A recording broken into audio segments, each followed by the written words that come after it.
Jabat di lingkungan Polresta, Kodim Kecamatan 33 dan Kejaksaan Negeri. Yang saya hormati pimpinan wilayah Sekota Malang, Pak Camat, Pak Danramil, dan Pak Kapolsek. Yang saya hormati, yang saya banggakan, unsur kader pelopor revolusi mental penanganan konflik Kota Malang, dan semua hadirin yang saya hormati. Patut kita panjatkan syukur alhamdulillah atas kehadiran dan hidayah Allah Subhanahu wa Ta'ala bahwa kita bisa melaksanakan kegiatan pada hari ini dalam keadaan sehat walafiat guna mengikuti rapat koordinasi tim terpadu. Mohon izin Pak Wali, tim terpadu ini bernama Tim Terpadu Penanganan Konflik Sosial Kota Malang. Sebuah agenda kegiatan untuk meningkatkan sinergitas antara pemerintah Kota Malang, unsur jajaran samping, dan masyarakat guna mengantisipasi berbagai bentuk dengan harapan meningkatnya kondisivitas dan stabilitas di Kota Malang. Pertama, pelaksanaan kegiatan ini adalah dasarnya pertama Undang-Undang Nomor 7 Tahun 2012 tentang penanganan konflik. Kemudian PP Nomor 2 Tahun 2015 tentang Peraturan Pelaksanaan Undang-Undang Nomor 7 Tahun 2015. Kemudian selanjutnya Permendagri 42 Tahun 2015 tentang pelaksanaan koordinasi. Dan terakhir adalah keputusan Wali Kota Nomor 66 Tahun 2020 tentang pembentukan tim terpadu tingkat Kota Malang penanganan konflik sosial tahun 2020. Tujuan pelaksanaan rakor antara lain sebagai tindak lanjut dari Permendagri Nomor 42 Tahun 2015 tentang pelaksanaan koordinasi penanganan konflik sosial. Kemudian terbangunnya pola kerjasama semua unsur dari pemerintahan, aparat, dan masyarakat, sehingga terjalin komunikasi dan koordinasi yang ideal, diantaranya dengan memiliki kesamaan pemahaman terkait penanganan konflik di Kota Malang. Untuk ketiga, kegiatan ini dilaksanakan pada hari Jumat pada hari ini tanggal 28 Agustus 2020 mulai 09.00 harusnya. Mohon Bapak Ibu semua mohon maklum, kami kemarin tadi ada rapat yang memang penting dan harus disegerakan, jadi kita agak tertunda sedikit. Keempat, biaya penyelenggaraan kegiatan ini dibebankan pada APBD Kota Malang melalui DPA Bidang Kewaspadaan Nasional dan Penanganan Konflik Badan Kesatuan Bangsa dan Politik Kota Malang tahun anggaran 2020. Kelima, laporan hasil pemantauan dari aspek kader pelopor revolusi mental unsur masyarakat sebagai keanggotaan di dalam tim terpadu. Mohon izin Bapak-Bapak, Pak Wali, kami tahun 2020 memiliki tim tersendiri Pak yang dinamakan kader pelopor revolusi mental. Ini berdasarkan Permendagri. Kami bentuk 25 orang dari unsur masyarakat. Mungkin bisa berdiri untuk tim. Ya, silakan duduk. Ini dulu yang terwadai di Satgas, Pambil, kemudian Satgas. Kemudian kita lihat lagi Pak, setelah Permendagri dan aturan, ternyata teman-teman ini harus melengkap di tim terpadu penanganan konflik sosial dengan sebutannya kader pelopor revolusi mental. Lanjut, pemetaan wilayah berdasarkan klasifikasi kejadian wilayah rawan konflik sosial Kota Malang. Jadi untuk IPOLEX Sosbud dan kami nih Pak, kami laporkan setiap bulan ke Kementerian Dalam Negeri dan harus ada laporan secara tertulis. Untuk wilayah Kecamatan Klojen, pada tanggal 1 Juli 2020, aksi unjuk rasa oleh Aliansi Mahasiswa Papua atau AMP dan Forum Rakyat Indonesia untuk West Papua yang disingkat FRIWP di Simpang Raja Bali. Kemudian tanggal 7 Juli 2020 terjadi aksi unjuk rasa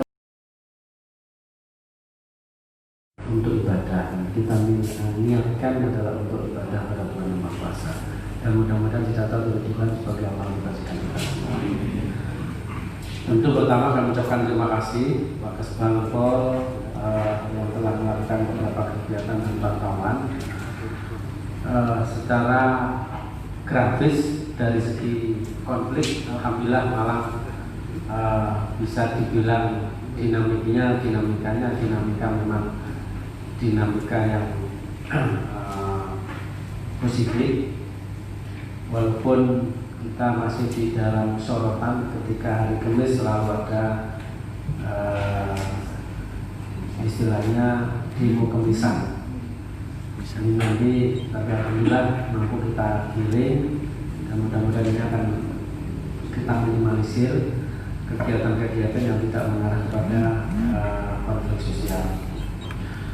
Tentu yang kedua, kami mohon maaf ketika ada geliat di daerah atau di lingkungan dan kami tidak bisa pantau secara langsung, jadi saya mohon maaf yang sebesar-besarnya. Ada beberapa yang ingin kami sampaikan. Pertama, insya Allah kita semua sudah paham bahwa Malang ini kotanya kecil, cuma akumulasi penduduknya ini bermacam-macam. Dan inilah yang mungkin menjadi bahan pertimbangan kenapa sih yang namanya Polresnya ini sini kok menjadi Polresta Malang Kota yang dipimpin oleh Kombes, tidak kabupaten yang teritorialnya luas. Karena konfliknya di sini adalah rawan sekali. Demo saja ya, yang sering demo itu di kota. Demo buruh di kota, buruh demo apapun di kota. Hampir setiap hari dan kadang satu hari sampai 3 kali ada demo. Itu artinya bahwa memang resikonya tinggi, resiko konflik. Kalau mahasiswa mungkin yang menyuarakan berskala nasional atau isu-isu nasional, tapi jangan sampai mengganggu ketertiban masyarakat di bawah. Contoh aja, dulu tinggal tanggal 14 atau 15 Agustus ya. Kejadian kemarin kan mau diulang lagi ya. Terus ada lagi pengulangan. Jadi ada informasi 21 Agustus mau ada demo yang tertunda memperingati rasis tanggal 18 Agustus di Surabaya. Mau ada peringatan lagi setelah kemarin tanggal 15 yang gagal. Berhasilnya kan tanggal 15 tahun yang lalu berhasil, 15 ini kan gagal karena gagalnya tidak bisa menjadi trending topic ya, tingkat nasional dan bahkan internasional. Kalau yang tahun lalu kan sifatnya adalah internasional. Nah, maka Pak Kesbangpol dan semua komponen termasuk tim Pidu ini harus benar-benar bisa mencermati. Ya, jadi isu yang akan diambil, ya, setiap kegiatan ini arahnya kemana? Memang ini perlu, ini sebenarnya kerjaan para intel ya. Goalnya dibawa kemana sih? Saya kira setiap kegiatan bukan muaranya hanya selesai di kegiatan itu, tapi ada misi yang dibawa. Terutama tim-tim teman-teman dari Papua, karena suatu saat tanggal 18 yang lalu ya, saya masih bisa masuk 18 Agustus 2019 ini. Jadi kejadiannya tanggal 15, tanggal 16, 17, 18 saya masih bisa masuk karena saya memasukkan salah satu orang yang ada di sana menjadi lawyernya. Tapi setelah itu tapi dia komunikasi dengan wartawan internasional. Jadi dia tidak mau mempublish dan dia susah ditemui, tapi dia selalu aja. Dan yang di-push itu adalah foto-foto ketika chaos itu yang diambil, videonya yang diambil. Dan memang dia sudah bekerja sama, disuruh memvideokan ketika ada ini. Nah, hal yang semacam ini harus dicermati oleh kita semua. Goalnya sebenarnya bukan pada waktu itu, bukan pada hari itu, tapi bagaimana dia mampu mempublish dan mempropaganda bahwa dia termasuk orang yang terteliti. Ini yang diambil. Selanjutnya, karena di Kota Malang ini adalah banyak mahasiswa, sekali lagi mungkin jenengan juga sudah punya data, bukan radikal saja, tapi sosialis, komunis dan Marxisme juga berkembang di Kota Malang. Suatu saat yang pernah ada peringatan yang ada di Merjosari, ya, ini dari Polres tidak bisa bertindak juga karena aturan, Kodim juga tidak bisa bergerak karena aturan. Maka bagaimana tim Kesbang Polri dengan timnya mampu mengendalikan itu? Caranya apa? Pendekatan pada masyarakat. Kalau yang nolak masyarakat, kita nanti dari kepolisian, dari Kodim bisa berjalan. Tapi penolakan itu adalah dari masyarakat. Ada pengalaman berharga ketika ISIS yang ada di Kota Malang mau bangkit. Deklarasi pertama dulu dari maunya di Kota Malang. Ya, deklarasi ISIS itu dulu tahun 2017 atau 2016 itu dari Kota Malang. Tapi karena kesigapan kita ketika itu, ya, kita mampu memprovokasi ya, jamaah atau masyarakat yang ada di sana untuk menolak. Jadi asalnya di Projen geser ke Waru, Kecamatan Waru. Akhirnya ISIS itu deklarasi di Indonesia kan di Kabupaten Malang Dindau. Ya inilah yang memang yang harus kita kuatkan, ya, feeling kita dan intelijensi kita supaya mampu mengendalikan konflik-konflik sosial. Akhir-akhir ini yang saya ucapkan terima kasih, ya, yang rawan konflik adalah berkaitan dengan masalah COVID.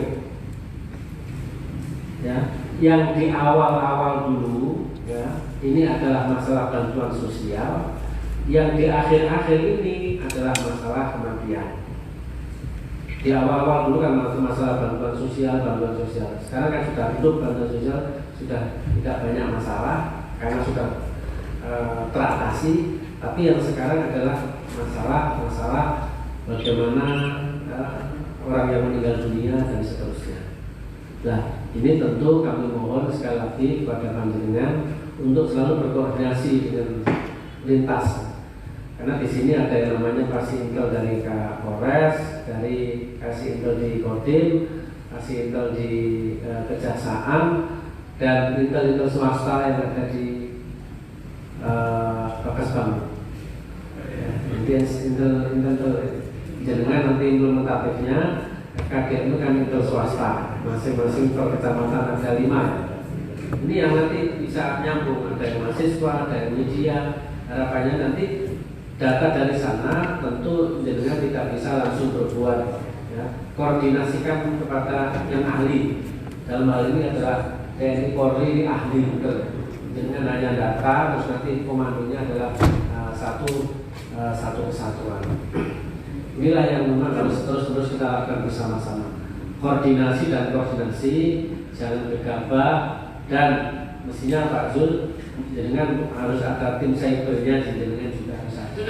Ya, tim cyber saat ini amat sangat penting, ya. Kenapa? Karena musuh kita saat ini bukan omongan orang dari orang ke orang, yang sekarang adalah omongan di HP ini luar biasa. Berita bohong adalah jauh lebih gampang dipercaya ketimbang berita benar. Berkali-kali saya sampaikan, kalau berita benar itu ya berangkat sendiri aja karena dia benar. Tidak banyak argumentasi pendukungnya, data-data pendukungnya, fakta-fakta pendukungnya. Akhir-akhir ini yang ramai berkaitan dengan masalah pemulasaraan jenazah. Alhamdulillah saya sudah minta kepada RSSA, tapi belum lengkap. RSSA kemarin kan baru pemulasaraan jenazah laki. Sekarang yang diminta perempuan. Nanti yang memandikan keluarga saya perempuan ternyata orang laki, kan tidak boleh. Ini sudah mulai berkembang lagi, sehingga yang laki sudah jelas bahwa pemulasaraan jenazah ini sesuai dengan protokol syariat, ya. Yang beragama Islam ya sesuai dengan Islam, Kristen, Katolik, Hindu, Buddha juga sama-sama dengan protokol agama itu. Tapi yang sekarang dimasalahkan adalah perempuan. Oh, kalau perempuan kan tidak boleh. Ya, akhir-akhir ini juga alhamdulillah sudah ada fatwa, walaupun tidak dimandikan tidak apa-apa karena mati syahid. Ini alhamdulillah bukan kita semua. Karena apa, kemarin awal-awalnya kan ada yang jenazah ya, nggak tahu itu benar atau tidak, dia hanya pakai daster dan itu ya terus dibuka dan ini menjadi viral. Ini yang disasar objeknya bukan orang-orang biasa saja, mohon maaf sekali lagi, orang yang ya, alim saja, orang yang ngerti agama saja akan percaya. Di tempat ini juga pernah ada ya, orang masa seorang alim ya, seorang ustadz itu kok percaya dengan berita itu kan ya, artinya bahwa tidak menutup kemungkinan orang-orang yang memang mempunyai ya watak provokasi itu, provokator itu ya, itu bisa di mana-mana dan bisa terjadi pada siapa saja. Untuk itu dengan kesigapan dan kesiapan panjenengan selalu berkoordinasi menjadi yang mudah-mudahan nanti ada klausul hukum yang bisa memberikan perhatian pada teman-teman ini. Yang perlu dipahami, uang itu ada, tapi ketika tidak ada cantolannya ini kita yang jadi salah. Yang menyalahkan saya nanti mesti pakai jari. Ya, akan jadi temuan. Jadi temuan, waduh ini. Kalau jangan bisa meyakinkan pakai jari tidak apa-apa. Tapi karena ini klausul hukumnya tidak ada. Itu sekali lagi saya ucapkan terima kasih dan ini terus menerus ya, konflik ya sosial di Kota Malang pelan tapi pasti sudah mulai kondusif terus ya, termasuk ini kan bagi jenengan harus arif ya. Ada banderan terus dirusak, banner COVID dirusak, terus bisa jadi ada pemasakan banner-banner yang provokasi. Sekali lagi ini harus menjadi perhatian kita semua, termasuk coret-coret ya, yang di tembok-tembok dulu yang bisa megang kan malah Pak Kapolres. Saya pikir ya karena tim 25 belum tentu juga ya. Dan satu-satunya kemana alhamdulillah karena nilainya bisa subversif. Ya, kalau jangan dibagi mungkin wilayah ini ada yang melototi itu sampai jam berapa terus ya, sehingga nanti datanya bisa langsung masuk, terus FKDM juga bisa jalan. Pada gilirannya kebijakan-kebijakan yang akan ditelurkan dan yang sudah ditelurkan itu bisa berjalan dengan baik. Yang akan ditelurkan tidak menuai konflik ya, dan yang sudah ditelurkan akan bisa berjalan dengan baik. Itu artinya bahwa kredibilitas dari pemerintah kita tinggi ya, trust kepada pemerintah, yang namanya pemerintah ada DPR, ada wali kota, ada Pak Dandim karena beliau adalah bagaimana keamanan di Kota Malang, apa kata Pak dikomandani oleh Pak Kapolresta, Pak Dandim untuk menjaga teritorial supaya kita ini tetap satu, NKRI kita jaga. Pak Kejaksaan, Pak Kajari ujung-ujungnya kalau ada maling ya semuanya si megang Pak Polisi nanti dihukum banyak, tidaknya apa katanya Pak Kajari dan pengadilan kan itu. Saya kira demikian dan terima kasih. Hal-hal yang terkait dengan masalah konflik saya kira rapatnya rutinitas ini kan formalitas saja, tapi rutinitas melalui WA jadi bisa komunikasi secara intens supaya tidak ketinggalan. Ada demo tidak tahu, ada konflik di sana, dan ini juga dibantu ya. Seperti kenapa sih hari ini kok dipaparkan jumlah yang meninggal dunia ini belum tercatat semua ya. Sekarang kan sudah yang meninggal dunia kan yang meninggal dunia, jadi jumlah terkonfirmasi positif sekarang kan 1.174. Yang sembuh ada 784 juga. Terus yang meninggal dunia ada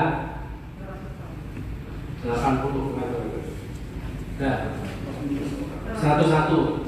Yang meninggal dunia ada 101 ya. Ini datanya dengan baru 50 sekian, belum update yang saat ini ya. Nah, nanti diinformasikan yang meninggal dunia sekarang dapat santunan. Santunannya 15 juta. Ya, yang ramai yang ditanyakan kepada saya itu kan santunannya 65. Kemarin saya jawab, enggak. Oh, kok hanya 15, Pak? Ada yang tanya santunannya alhamdulillah, alamin. Ya udah mau mati Pak, alhamdulillah alamin. Karena dapat santunan 15 juta. Saya kira demikian, terima kasih. Jenengan juga harus tahu nanti persyaratan klaim itu Pak Kakas Bangpol mesti harus tahu biar bisa nanti kalau ada yang ini bisa menjelaskan syaratnya apa ya, bisa ada surat kematian. Kemarin saya sudah kumpulkan direktur rumah sakit ya, ada SOP dan percepatan ke arah sana. Ini infonya kalau udah lama kok baru sekarang. Ada yang tanya gitu, duitnya paling 3 wali kota itu. Padahal kita baru saja seminggu yang lalu saya dapat info dari Kepala Dinas Sosial diundang ke provinsi bahwa ada santunan 15 juta bagi peserta ya, PDP konfirmasi positif yang meninggal dunia. Sekarang ada yang tanya juga, Pak, yang positif yang sembuh dapat atau tidak? Apa menunjukkan daftar yang positif terus boleh? Ini manusia ya. Nanti yang data itu hanya yang terkonfirmasi positif yang meninggal dunia. Yang tidak meninggal dunia tidak dapat. Pilih mati oleh duit karo paras. Saya pikir itu pilih mana jenengan ya? Mati tapi oleh 15 juta dengan sembuh. Sembuh itu alhamdulillah kalau saya takut. Ya, terima kasih. Assalamualaikum warahmatullahi wabarakatuh.